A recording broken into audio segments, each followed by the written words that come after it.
말씀하시는데요. 거기서 배 타고 안디옥에 이르니 이곳은 두 사도의 이룬 그 일을 위하여 전에 하나님의 은혜에 부탁하던 곳이라. 여기 안디옥은 사도행전 13장에 기록된 안디옥 교회를 말씀하는 것으로, 그곳에서 참 조촐하게 선교사로 파송을 받았던 바울과 바나바가 14장에 이르기까지 그들에게 주어진 이 선교 사역을 참 충성스럽게 감당하다 그들을 파송한 안디옥 교회로 다시금 돌아왔다는 것을 기록하는 말씀입니다. 사도행전 13장 2절로 3절은 이렇게 말씀하시지 않습니까? 주를 섬겨 금식할 때에 성령이 이르시되 내가 불러 시키는 일을 위하여 바나바와 사울을 따로 세우라 하시니 이에 금식하며 기도하고 두 사람에게 안수하여 보내니라. 성령께서 이 바울과 바나바를 선교사로 부르셨고, 이에 안디옥 성도들은 금식하고 기도하면서 두 사람을 이 선교사로 파송하게 되는데, 바울과 바나바는 그들을 파송한 이 안디옥 교회로 다시 돌아옴으로 제1차 전도 여행을 결산하는 장면을 말씀하고 있다는 겁니다. 그런데 여러분, 바울과 바나바가 행한 이 전도 여행은 결코 쉬운 일이 아니었지 않습니까? 그 일에는 많은 고난과 환난과 이 핍박이 따라왔기 때문입니다. 물론 그들의 선교 사역에는 많은 열매가 나타나기도 했습니다. 사도행전은 13장 48절을 통해서 이렇게 말씀하시기 때문입니다. 이방인들이 듣고 기뻐하여 하나님의 말씀을 찬송하며 영생을 주시기로 작정된 자는 다 믿더라.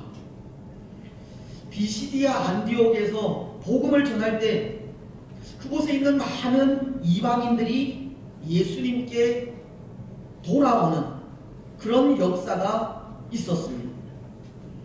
하지만 그들의 사역에는 그렇게 열매 맺는 일만 있었던 것은 아닌데요. 왜냐하면 이 비시디아 안디옥에서 많은 이방인들이 주께로 나아오는 열매를 맺기는 했지만 유대인들의 방해로 그곳에서 쫓겨나는 일을 당해야 했기 때문입니다. 또 루스드라라는 곳에서는 발을 쓰지 못하는 한 사람을 고쳐서 신으로까지 추앙을 받기도 했지만, 유대교를 배교한 이 바울을 잡기 위해 피시디아 안디옥과 이고니온에서 온 유대인들이 바울을 돌로 쳐서 거의 죽음 직전에까지 이르게 된 일도 있기 때문입니다. 우리가 지난 시간 생각한 14장 19절은 그 일에 대해 이렇게 말씀하십니다.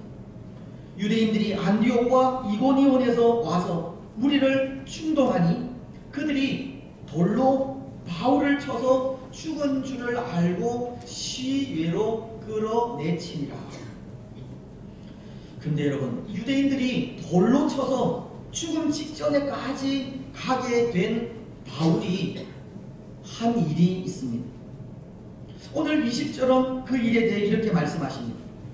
제자들이 둘러섰을 때에 바울이 일어나 그 성에 들어갔다가 이튿날 바나바와 함께 더베로 가서, 돌에 맞아 거의 죽은 것 같이 된 바울이 죽음과도 같은 상황 속에서 일어나 그 이튿날 성 한 사람도 걷기가 힘든 약 150km를 걸어서 이 더베로 갔다고 합니다.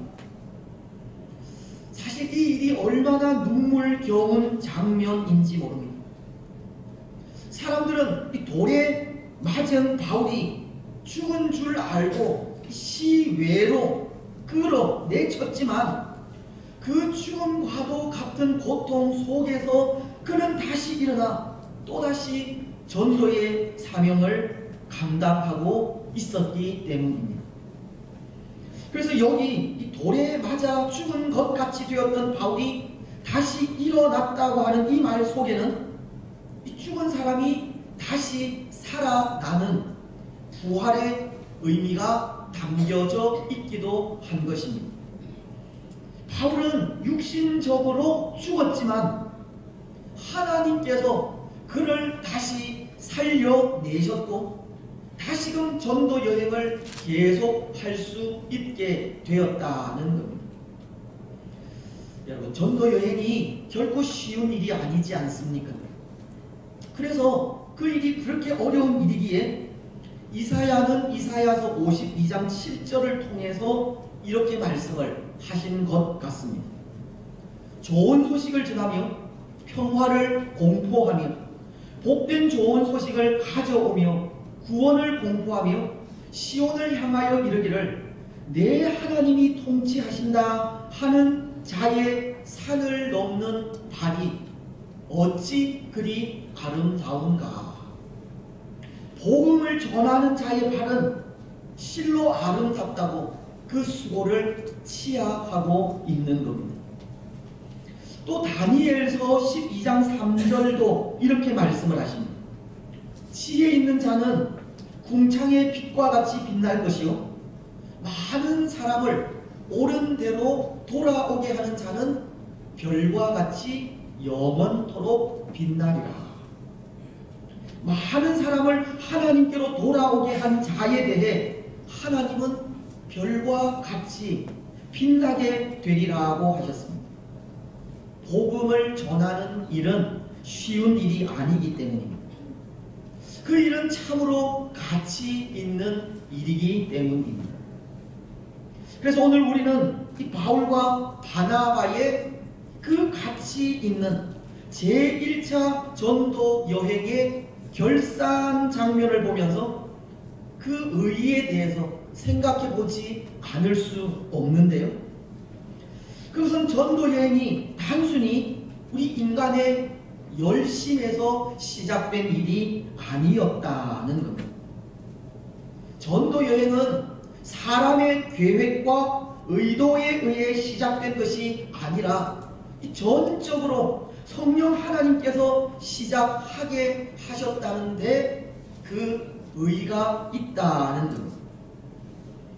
앞서 13장 2절로 3절을 통해서도 생각을 했지만 안디옥 교회 성도들이 금식하며 기도하는 가운데 성령 하나님의 음성을 듣게 되었고 바울과 바나바를 따로 세우라고 하시는 명령에 이 두 사람을 선교사로 안수하여 파송하게 되었는데요. 바로 그 보내심이 사람의 열심에 의해서가 아니라 성령 하나님의 열심에 의해서였다는 겁니다. 선교의 시작은 하나님으로부터라는 겁니다. 여러분, 선교의 시작은 하나님으로부터입니다. 선교를 하게 하신 분은 하나님이십니다. 그래서 하나님께는 오랜 시간 동안 가지신 한 가지 이 마음의 소원이 있었지 않습니까? 그것은 이방인들에게도 복음의 문을 여는 일이었습니다. 하나님은 하나님께서 택하신 이스라엘이라고 하는 민족 이외에 또 다른 민족에게도 복음을 전하려고 하신 겁니다.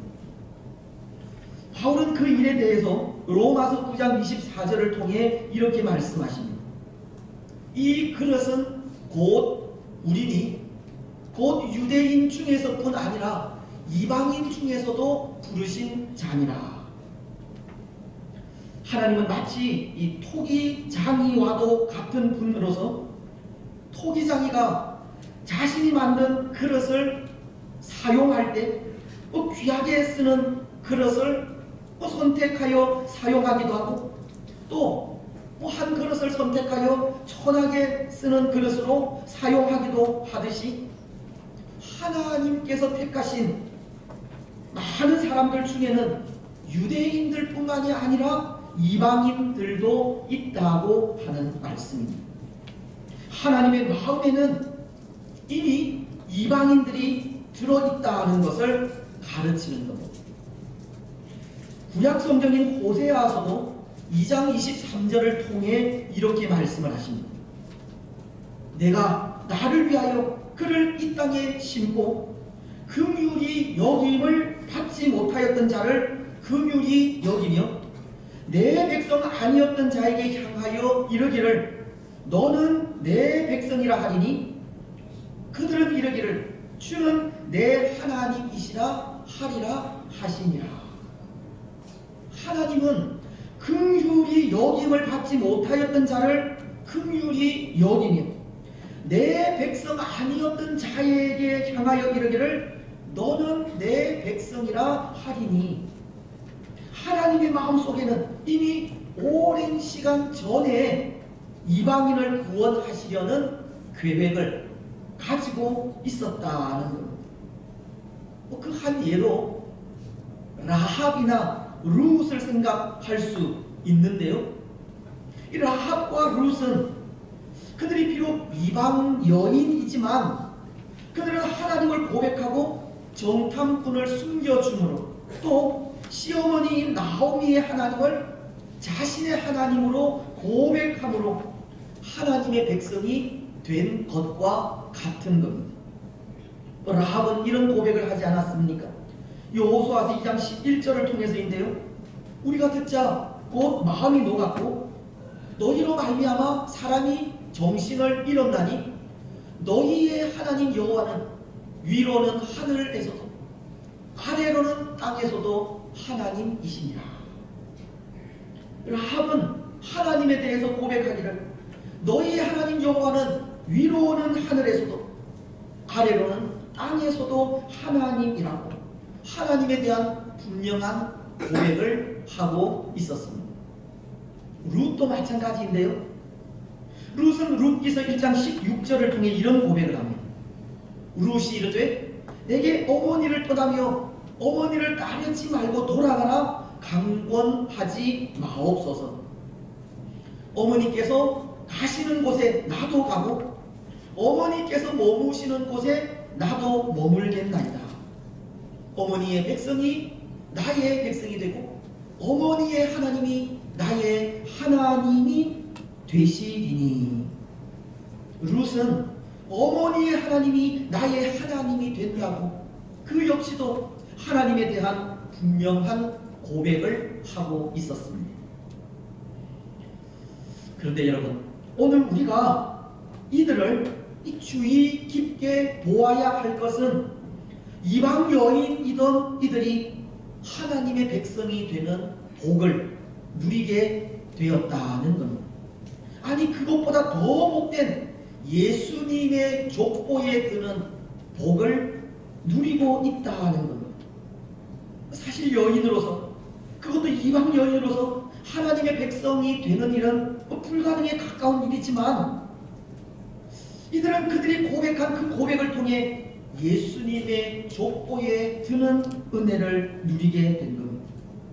마태복음은 1장 5절로 6절 상반절을 통해 이렇게 말씀하시기 때문입니다. 살모는 라합에게서 보아스를 낳고 보아스는 룻에게서 오벳을 낳고 오벳은 이새를 낳고 이새는 다윗 왕을 낳으니라. 라합과 룻에게서 다윗 왕이 나왔다고 합니다. 근데 다윗 왕의 후손으로 이 땅에 오신 메시아가 예수님이십니다. 마태복음 1장 1절은 예수님에 대해 아브라함과 다윗의 자손 예수 그리스도의 계보라고 하시기 때문입니다. 비록 라합과 룻은 이방 여인이지만 그들은 예수님의 조상이 되는 이 엄청난 복을 누리게 된 것입니다. 이것은 하나님의 오랜 계획 속에는 이방인에게도 복음을 전하려고 하신 계획이 있었다는 것을 가르치는 것. 또한 이것은 선교의 시작이 하나님이시라는 것을 가르치는 겁니다. 여러분, 그렇다면 이 선교의 시작이 하나님이라면 하나님의 백성 된 우리에게 이 선교의 명령은 순종해야 한다는 것을 가르치는 것이고, 선교의 명령에 순종할 때 하나님의 인도하심과 도우심을 입게 될 것을 가르치는 겁니다. 오늘 바울과 바나바가 그렇지 않습니까? 비록 그들이 걸어간 선교의 길은 쉬운 길이 아니었지만, 그들이 하나님의 명령에 순종하여 나아갈 때 가는 곳곳들마다에서 성령 하나님의 인도하심을 경험할 수 있었기 때문입니다. 때로 복음을 전하다 이 죽음과도 같은 고통을 겪기도 했지만, 죽음과도 같은 고통 속에서도 일으켜 세우시는 하나님의 도우심을 경험할 수도 있었기 때문입니다. 그래서 그 은혜를 통해 더 많은 사람들에게 복음을 전하고 예수님을 만나게 하는 역사를 이룰 수 있었기 때문입니다. 선교를 시작하게 하신 분이 하나님이시기에 보내신 하나님을 믿고 의지하며 순종할 때 하나님께서 이 전적으로 책임져 주신 은혜가 있었다는 겁니다. 그래서 예수님께서도 70인의 전도대를 파송하시면서 이런 말씀을 하신 겁니다. 누가복음 10장 3절로 5절 말씀은, 갈지어다 내가 너희를 보냄이 어린 양을 이리 가운데로 보냄과 같도다. 전대나 배낭이나 신발을 가지지 말며 길에서 아무에게도 문안하지 말며 어느 집에 들어가든지 먼저 말하되 이 집이 평안할지어다 하라. 예수님은 전대나 배낭이나 신발을 가지지 말라고 하시는 겁니다. 하나님만을 의지하라는 뜻이고, 하나님께서 모든 걸음을 책임져 주신다는 뜻입니다. 선교의 시작이 하나님이시기에 하나님의 명령에 순종하면 하나님께서 모든 일을 책임져 주신다는 것. 그렇습니다. 그래서 오늘 이 말씀이 우리에게도 힘이 되는 것 같습니다. 왜냐하면 오늘 우리에게도 예수님을 나의 구원자로 믿게 하시고 예수님을 증거하게 하신 분이 성령 하나님이시기 때문입니다. 성령 하나님께서 예수님을 믿게 하시고 복음이신 예수님을 전하게 하셨다면 우리의 삶도 성령 하나님께서 전적으로 책임져 주신다고 하는 뜻이기 때문입니다. 그렇지 않습니까?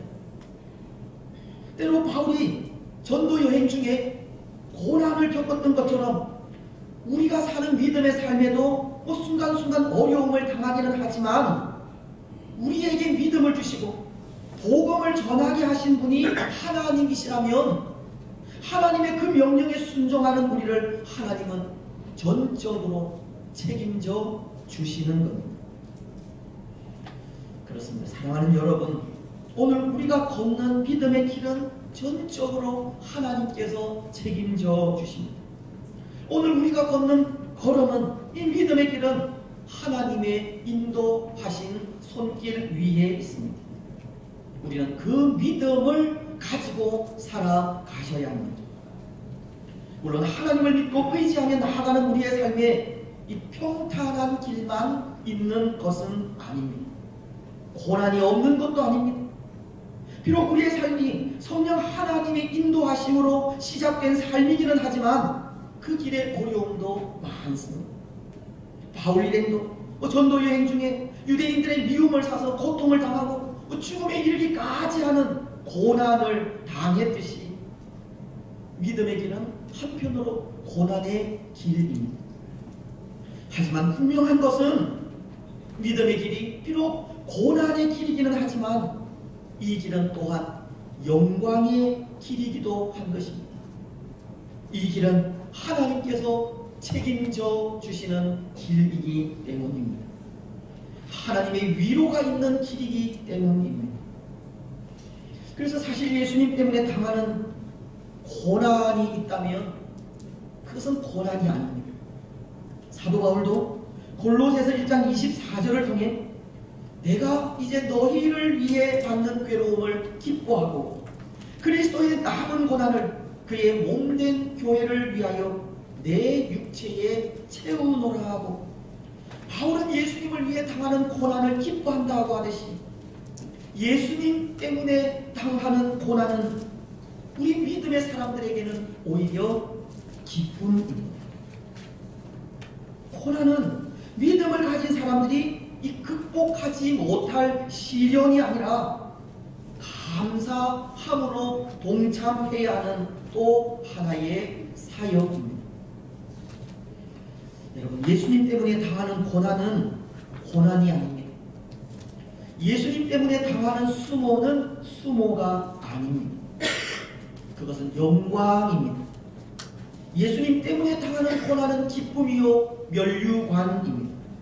그 고난의 길에 하나님께서 늘 함께 하시기 때문입니다. 그 고난으로 하나님께 더 가까이 나아갈 수 있고 고난 이후에 하나님으로부터 주어지는 위로와 영광을 누릴 수 있기 때문입니다. 여러분, 오늘 우리는 우리 삶의 모든 걸음이 하나님께 있음을 고백하시기 바랍니다. 하나님께서 우리의 삶을 책임져 주심을 믿으시기 바랍니다. 그래서 때로 예수님 때문에 당하는 고난이 있다 할지라도 그것은 고난이 아니라 영광임을 고백하면서 기쁨으로 그것을 지고 나아가시고 그 고난을 통해서 순금같이 되어 나오시기 바랍니다. 고난을 통해 하나님을 더욱더 의지하는 성숙한 그리스도인들이 되시기를 바랍니다. 여러분, 오늘 바울의 전도 여행은 그러했습니다. 그들의 전도 여행은 성령 하나님으로 인해 시작된 여행이었고 성령 하나님으로부터 시작된 여행이었기에 하나님께서 전적으로 책임져 주셨습니다.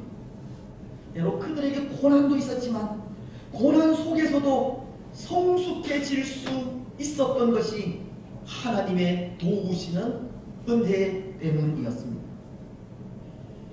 그래서 이제 계속되는 말씀을 보시면 그들은 그들이 파송받았던 안디옥 교회로 다시 돌아와서 선교 보고를 하게 되는데요. 27절은 이렇게 보고하고 있습니다. 그들이 이르러 교회를 모아 하나님이 함께 행하신 모든 일과 이방인들에게 믿음의 문을 여신 것을 보고하고, 바울과 바나바는 그들의 제1차 전도 여행이 성공적이었음을 보고하고 있는 겁니다. 수리아 안디옥에서 출발하여 구브로를 지나 살라미와 바보에 이르고 피시디아 안디옥과 이고니온과 루스드라와 더베를 거쳐 다시금 이 안디옥에 돌아오기까지 성령의 이끌림에 의해 전도 여행을 다니게 된 그 걸음을 되돌아보면서 그들이 복음을 전했던 그 지역들을 살펴보니 교회들은 아름답게 자라고 있었던 겁니다. 고난 중에서도 복음은 싹이 텄고 어렵게 복음을 전한 이방인들이 하나님께로 돌아오는 역사가 있었던 겁니다. 그래서 이 전도 여행은 성공적이었다고 바울과 바나바는 교회 앞에 성공적인 선교 보고를 하고 있는 겁니다. 사랑하는 여러분, 저는 오늘 우리에게도 이런 고백들이 많이 나누어졌으면 좋겠다 생각합니다. 사도 바울이 그의 전도 여행이 성공적이었다고 교회 앞에 보고하고 있듯이 오늘 우리도 우리가 살아가는 이 믿음의 삶이 성공적이라는 그런 고백이 있었으면 좋겠다는 겁니다.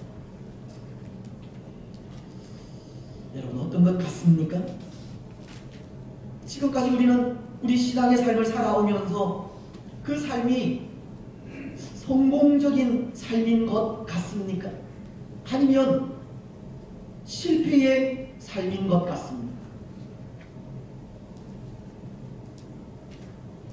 장차 우리는 하나님 앞에 서게 될 텐데요.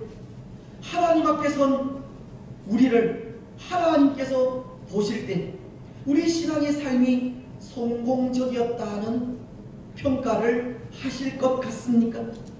실패였다는 평가를 하실 것 같습니까? 내가 하나님 앞에 설 수는 있을까? 그것이 걱정이 되지는 않으십니까? 여러분, 오늘 우리는 하나님께 성공적인 신앙의 삶이었다는 평가를 받게 되시기 바랍니다. 성공적인 신앙의 삶을 사는 우리들이 되시기를 바랍니다. 하나님께서 우리를 불러 그의 자녀 삼아 주신 일도 성공적인 일이고, 하나님의 자녀로 세상 속에서 살아가는 우리의 삶도 성공적이며, 우리를 통하여 이루고자 하신 하나님의 일도 성공적이었다고 고백할 수 있는 우리가 되시기를 바랍니다.